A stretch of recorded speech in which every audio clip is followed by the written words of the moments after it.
Hello friends, welcome to this lesson. So in today's session we are going to discuss our unit number 6 of Ie&Ifs, which is based on globalization. So today we will discuss what is globalization, what is the globalization impact on India. So before beginning, let's see the important topic that we have to study.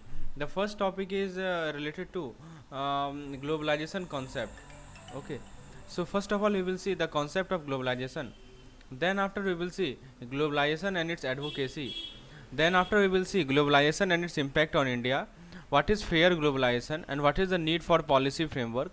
And finally we will see the globalization in reverse gear, that is the threatened re-emergence of protectionism. So let's begin this lesson with the first topic that we have regarding globalization concept.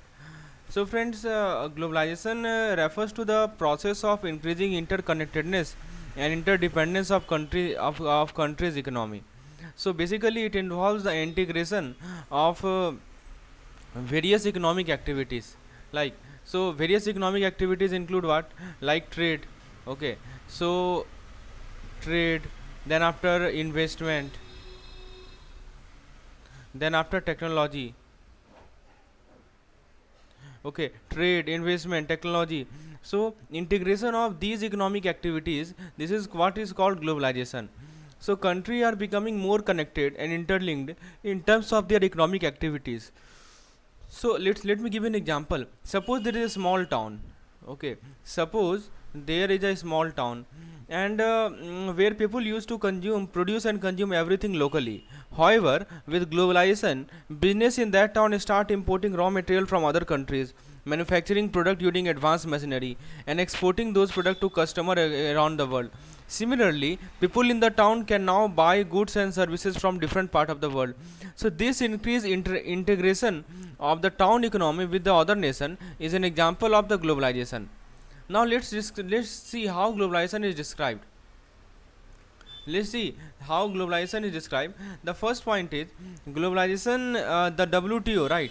So WTO describes the globalization as the process where there are minimal barrier or restriction to the movement of good, right? So WTO describes globalization as a process where there are minimum barrier or restriction to the movement of goods. Not only goods, see, restriction, minimum restriction to the goods also, to the capital also, to the services also. So goods, capital, services. Okay, and finally labor force.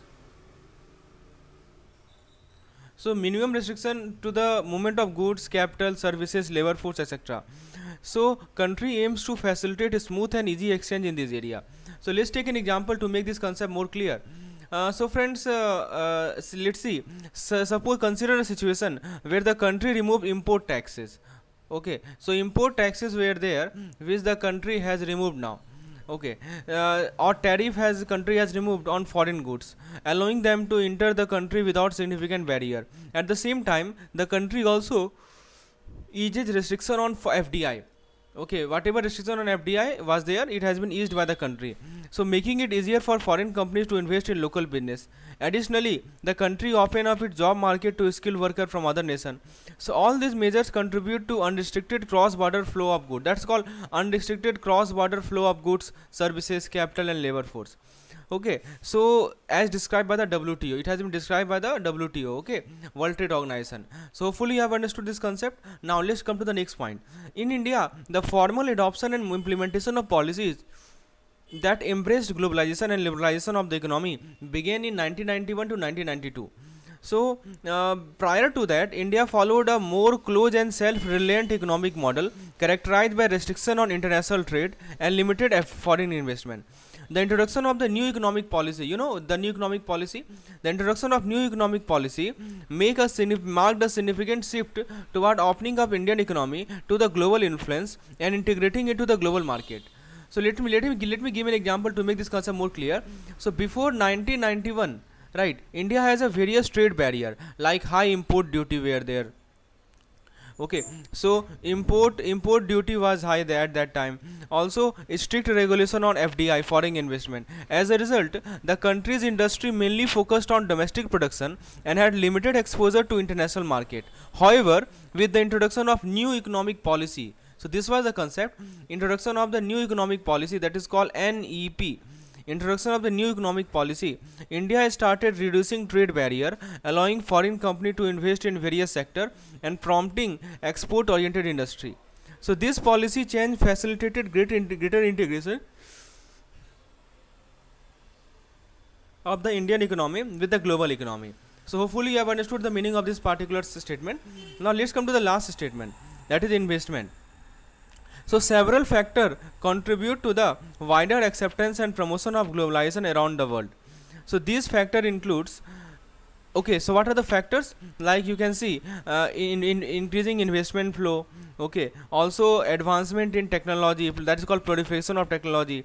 Then after sound macroeconomic policies, educated workforce, and the presence of market based economy. Okay, so let's take an example to make this concept more clear. So suppose there is a country that has attracted substantial foreign investment due to its stable political and legal institutions, favorable business regulations, and competitive advantage in certain industry. So these investments bring in advanced technology, create job opportunities, and stimulate economic growth. The presence of a well-educated and skilled workforce help the country utilize this technology effectively and compete in global market. Additionally, the country's sound macroeconomic policy, like a stable in exchange rate. So exchange rate is stable, right? So you can say a stable exchange rate. Then after low inflation, a stable exchange rate, low inflation. So all these things create an attractive environment for international trade and investment. So all these factors contribute to the wider acceptance and benefit of the globalization in that country. So hopefully you have understood that why globalization is regarding its advocacy. Now let's come to the next slide. So before coming to the next slide, friends, let me talk to you a little bit about our JAIIB 2023 program. So friends, we have launched an app. Hopefully you remember. So in the app, I am daily providing you daily quiz. So you can take the help of daily quiz session. This is based on the Macmillan book page number, which I announced one day before. So you just have to read those page number of Macmillan book and give the daily quiz. It is completely free. You need not pay anything for this particular daily quiz. Okay. And so also friends, after daily quiz, we have a weekend unit wise mock test. So friends, you can also appear in this mock test. This will help you to complete your syllabus 1 month before the examination, so that you can devote the last month preparation to your revision purpose. So if you want to install,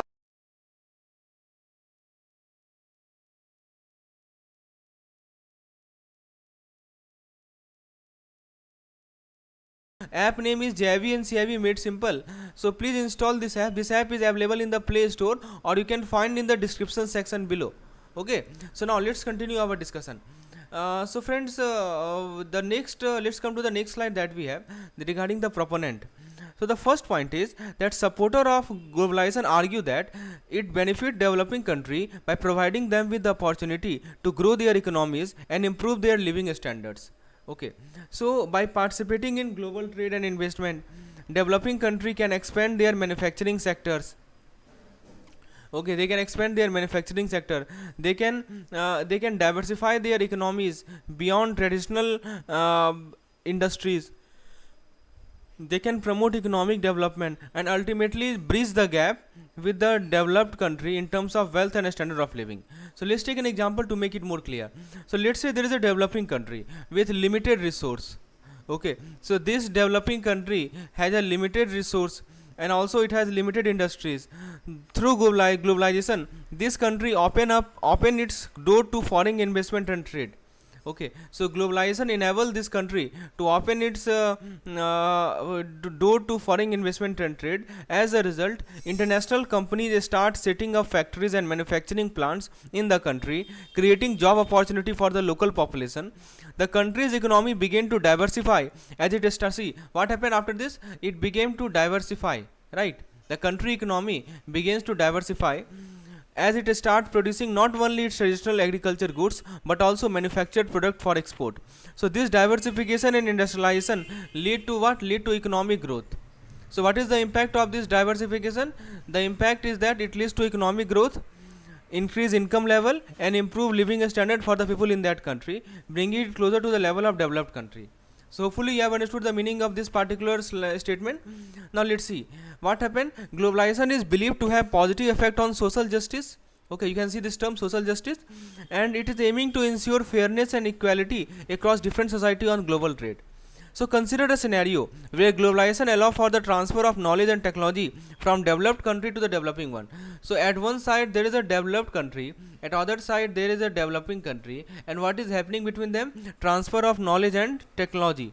So this transfer enabled developing country to improve their education system, healthcare infrastructure, and overall human development. As a result, more people have access to quality education, healthcare, basic necessity, leading to reduced social inequality and improve well-being on global level. Furthermore, globalization can create awareness and support, right, for human rights, environmental sustainability, and fair level practice. So hopefully you have understood its meaning. Now let's see what is the globalization and its impact on India. So friends, first point is that after implementing economic reform in 1991, we have already talked about this. So after implementing economic reform in 1991, India experienced significant increase in economic growth rate compared to previous decade. So what happened? Economic growth rate increase. Okay, economic growth rate, what happened to it? Economic growth rate increased, and these reforms aim to liberalize and open up the Indian economy, allowing for greater participation in global trade and investment. So let's see an example. Before the reforms, okay, India has various restrictions on trade, limited foreign investment. So there were trade restriction, there were limited foreign investment, okay, and relatively closed economy. However, with the reform, trade barrier was reduced. Okay, it was reduced, and also regulation were eased. Foreign company were encouraged to invest in India. That means foreign investment was increased. As a result, the country saw a surge. Okay, the country saw a surge in the economic activities, increased foreign direct investment, and improved productivity. Industries expanded, export grew, and new job opportunities were created. This high growth rate reflected the positive impact of globalization on the Indian economy. Now let's see the next point that we have. The next point is globalization had. So now globalization had several positive effects on India. So what are the positive effects? It includes higher per capita income and improved employment opportunity. Okay, you can see higher per capita income, better employment opportunity.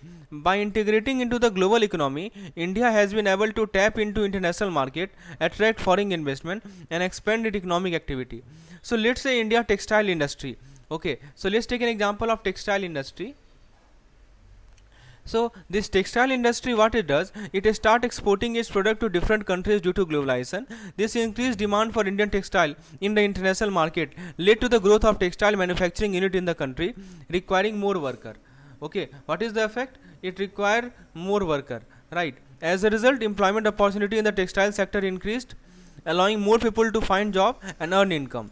So this rise in income coupled with expansion of other sector influenced by globalization contribute to the high per capita income for individual in India. Now let's see the next point. The next point is that globalization has provided opportunity for countries. Okay, globalization opened up new opportunity for agriculture export. So globalization has provided opportunity for the country like India to expand their agriculture export and access international market for their agriculture product. So let's take an example. So let's consider a scenario where globalization allow Indian farmers to export their agriculture produce, like suppose rice. Okay, suppose rice is there, suppose spices is there. Okay, such as rice, spices to the different part of the world. So with reduced trade barrier and increased connectivity, these product can reach consumer in the foreign country, opening up new market for Indian farmers. So this expansion in agriculture export provide Indian farmer with more opportunity to sell their product, increase their income, and contribute to the country overall economic growth. Now in the next slide we will talk about fair globalization and the need for policy framework. So let's discuss what is fair globalization. Okay, so the first point is that in order to achieve fair globalization, it is crucial for government and organization to engage in open communication. This is very important. The concept is open communication. Open communication and understand with each other. This means having conversation, negotiation, collaboration across borders and among different entities to promote social cohesion. So here is the term called mutual understanding. So mutual understanding and dialogue, okay, and mutual understanding and dialogue allow for the exchange of ideas, Okay, so what happens? Idea exchange is there. Okay, so this mutual understanding and dialogue allow for the exchange of idea, perspective, and solution, fostering cooperation, and creating an environment where the benefit of globalization can be shared more equitably. So let's take an example to understand this particular statement. So imagine a situation where countries from different regions, okay, so countries from different region come together to discuss global challenges. Okay, so countries come together to discuss what? To discuss global challenges, so such as climate change. So through open dialogue and mutual understanding, they can share their experience, right, and concerns and ideas on how to address this issue collectively. By engaging in meaningful conversation, they can develop agreement and policy that promote environmental protection and sustainable development. So hopefully you have understood the meaning of this particular statement. Now let's come to this statement. So what is explained? It explains about fair globalization. So fair globalization requires a holistic approach that consider multiple aspects of development. So it considered the multiple aspect of what? Fair globalization considered the multiple aspect of development. So it should not solely focus on economic growth. So economic growth is there, but besides economic growth, it should focus on, it also prioritize social well-being.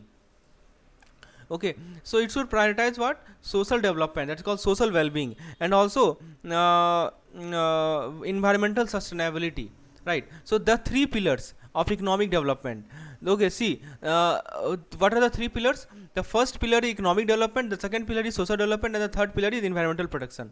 They are interconnected and should support and reinforce each other to achieve fair globalization. So let's take an example to make this particular statement more clear to you. So let's say a country. Okay, let's say a country which aims to attract foreign investment and protect economic development through globalization. Sorry, and promote economic development through globalization. To ensure fairness and sustainability, the country should invest in social development. Okay, such as education. Right, education, you know, is social development, healthcare, social welfare program to uplift its population. Right. Simultaneously, it should implement policies that protect the environment. Okay, that should protect the environment, like like regulating pollution and promoting renewable energy source. Okay, it should also implement policy that protect the environment. So these three pillars of economic development, that is social development, okay, and economic development and environmental protection, so should work together to create a balanced and fair approach to the globalization. Now let's come to the next part. Okay, sound institutions, will explain that sound institutions are required to promote opportunity and enterprise in market economy. It must provide equal opportunity and access to all nations. So addressing the want and needs of all people is the cornerstone of more equitable globalization. So now you can understand what is the meaning of fair globalization and what are the importance of mutual understanding and dialogue in the fair globalization.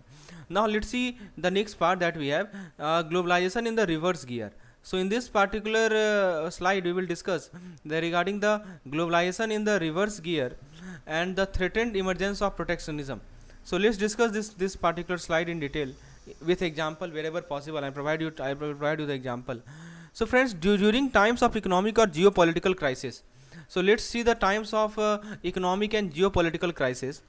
Countries often prioritize their own interest and may implement trade protection and measures to shield their domestic industry from foreign competition. Okay, so what country do? They prioritize their own interest and implement trade protection measures to shield their domestic industries from foreign competition. These measures are permitted by the WTO. Okay, so WTO promoted these measures within certain boundaries. So let's take an example. So for example, a country facing severe economic downturn, so they might impose tariff.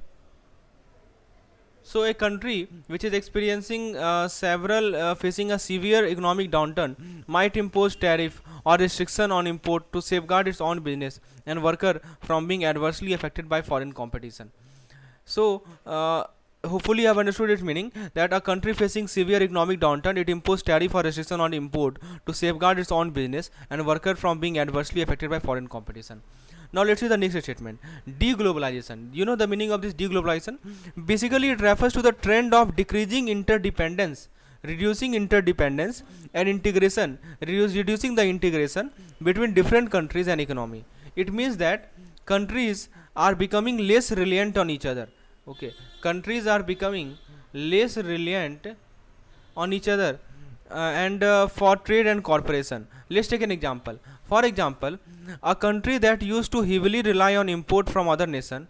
Okay, suppose a country is there which heavily rely on import. Okay, from other nation might start producing those goods. Okay, so it might country start producing those goods domestically to reduce its dependence on foreign supplier. So it might start producing these goods domestically to reduce its dependence on foreign supplier. So this is called deglobalization. Now let's see the next statement that we have. The next statement is protectionism. Okay, you can see this term protectionism. So this protectionism refers to the action taken by government to limit or control international trade. So what is the main objective? To limit international trade. So to limit this international trade, this is called protectionism. So when a government introduces laws that impose restriction or ban or import, it is practice of protectionism. The purpose of protectionist measure is often to shield domestic industry. You know, shield means protect. So what is the purpose? The purpose is to shield domestic industry and worker from competition posed by the foreign companies. Okay, let's take an example. Like a government might impose high tariff. Okay, so a government might impose high tariff on imported car. So it might impose high tariff on imported car to make them more expensive and less competitive against domestically produced vehicle. So this is called protectionism. Now let's see the next statement. Protectionism take three main forms. Okay, so protectionism can be implemented through various methods. The first method is tariff. So let me talk about this tariff. So tariff are taxes. Okay, what is tariff? Tariff are taxes or duties imposed on imported goods. Okay, these are taxes and duties imposed on imported goods, making them more expensive than domestically produced good. Let's take an example. For example, if country imposed 20% tariff. Okay, suppose a country is there which imposed 20% tariff on imported clothing, the price of the imported cloth will increase by 20%, making them less attractive to consumer compared to locally manufactured garment. Hopefully you have understood the meaning of this particular term tariff. The next is import quotas. So now let's discuss what is the meaning of this import quotas. So see, these are the measures which are taken by the protectionist government. So tariff, you have understand that by increasing the tariff, the import duty increases. Okay, now let's talk to import quotas. So what is import quotas? Import quotas are restriction on the quantity of a specified good. So these are the restriction on the quantity of the goods that can be imported into a country. For example, a government might set a limit on the number of foreign car that can be imported. Okay, that is called import quotas. Okay, so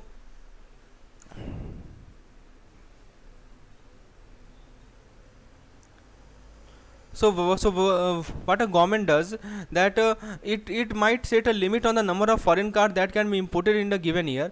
This helps protect domestic car manufacturers from excessive competition.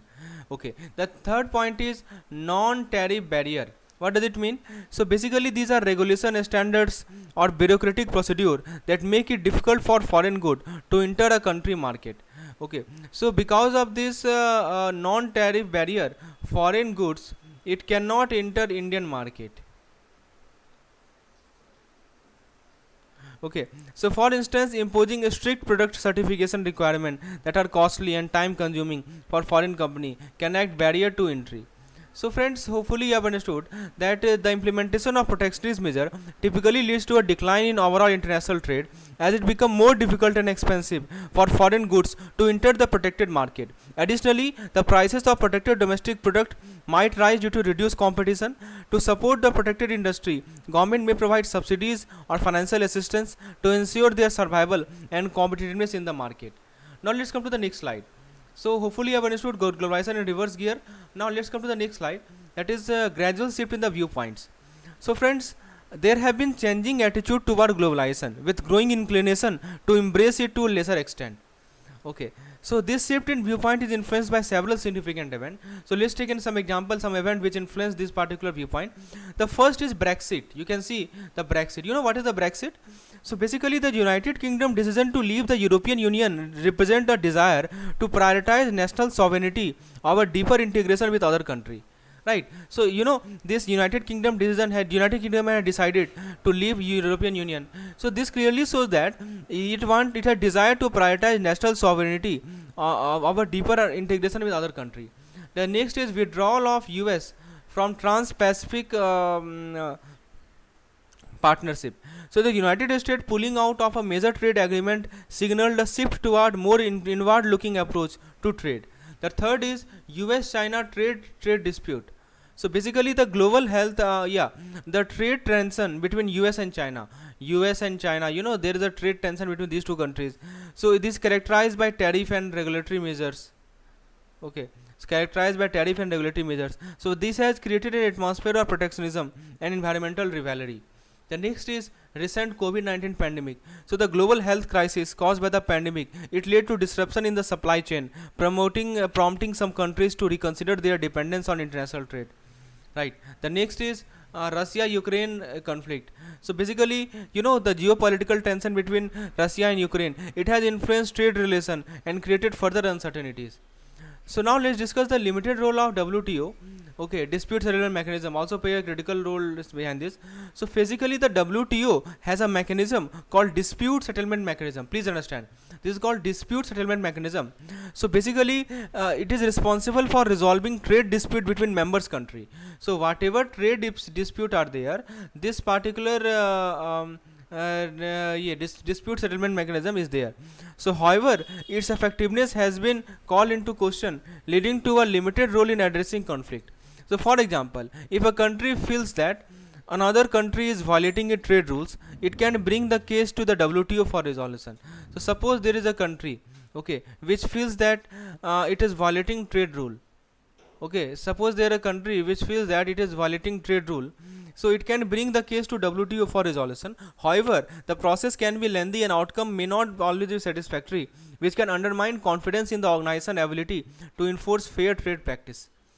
Now let's come to the next slide, next statement, that countries are increasingly adopting policies that focus on their domestic international rather than actively engaging in global trade. So this is called inward looking approach. Okay, so this inward looking approach involves first point that prioritizing domestic production. What does it mean? So prioritizing domestic production means government may encourage or support industries within their own country to boost local manufacturing and reduce reliance on imports. So this is called prioritizing domestic production. The next point is offering package to enable domestic company to increase their scale of operation. It means that government provide incentives. Okay, government provide subsidies, okay, or financial assistance to the domestic company to expand their businesses and become more competitive. Next is increase investment domestically. This is the point, increase investment domestically. So basically it means that government promote investment within their own country, encouraging business to invest in local infrastructure, technology and workforce development.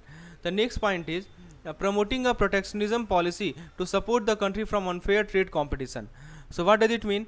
So government implemented measures such as tariff, okay, tariff, quotas, okay, or non-tariff barrier to protect domestic industry from competition with cheaper foreign supplier.